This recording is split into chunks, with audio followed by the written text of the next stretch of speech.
vintage 1962 J160e, one of the holy grails of my guitar arsenal. I love this guitar, and just brings back all the childhood memories of hearing the Beatles. Has that sound, that punchy, awesome Beatles sound.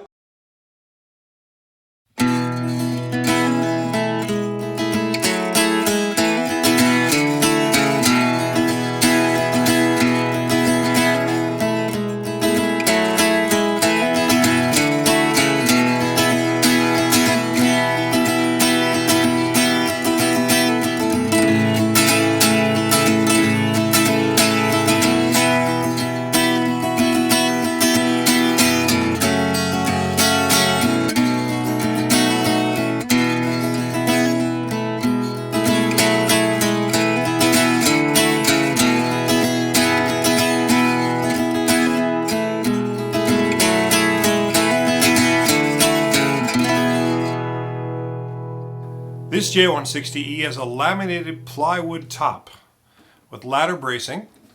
The pickup is a P90 pickup. The Beatles actually moved it over here to try to see if they could get a different sound, and you can see pictures of the pickup being moved.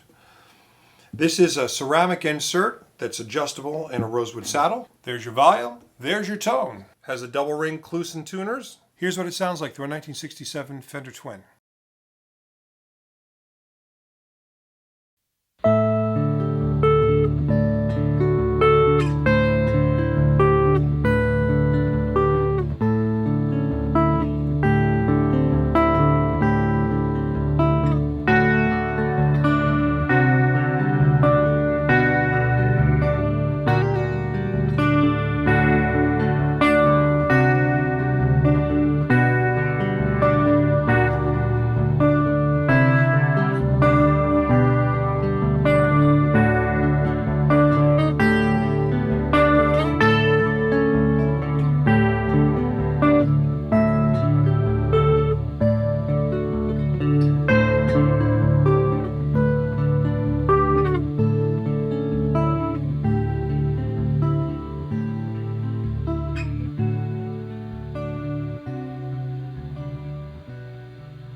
It has a brassy sound, punchy, brassy, percussive, however you want to call it.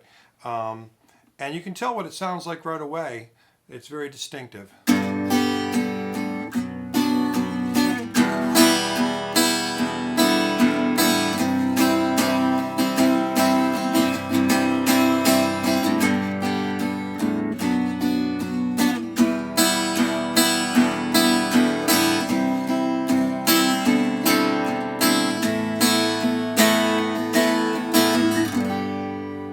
I searched for a long time to find one, and you kind of get into the network and you know people who are either selling them or have them.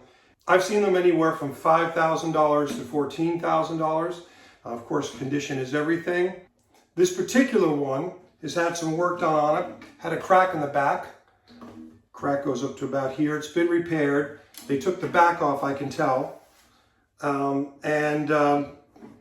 of the braces in the very back has probably been replaced, the one that goes this way, vertically. I love the look of it. I love the patina of it. It's just got that real cool look.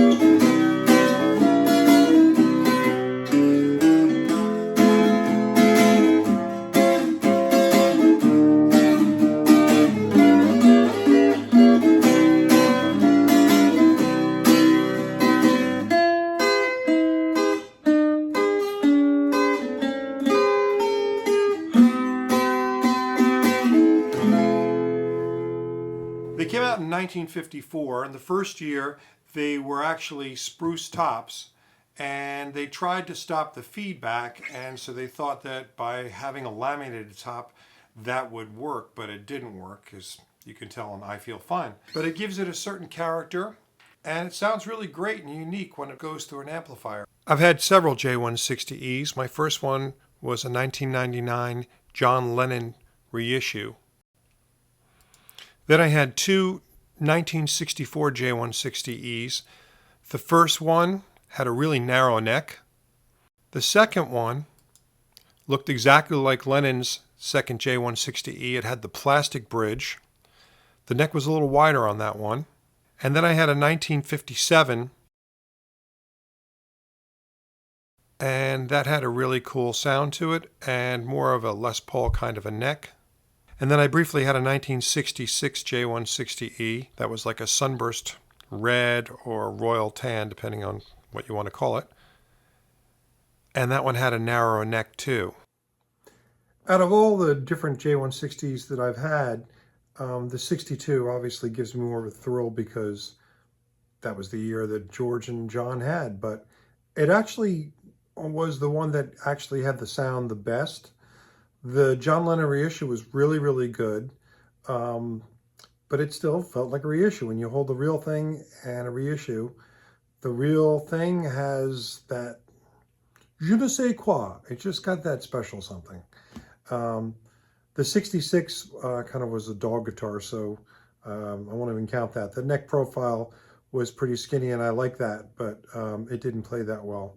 Had some neck problems. The 57 was very good, had a really nice sound and a comfortable neck. The neck that I liked the least was on the second 64, the one that looked just like Lennon's. It had a wider neck to it, and it just didn't work for me. Also, the sound of it was a little bit warmer. It didn't have as much ping as the 62 and the others. Hey, if you enjoyed this video, please don't forget to hit subscribe and like. By the way, these are the strings that I actually use for the video when I played the J160E. I'm not endorsed at all by D'Addario, but if you chase sound like I do, you'd want to know what strings were used on the guitar, and that's what I used. Thanks so much for watching, and don't forget to hit like and subscribe. Take care.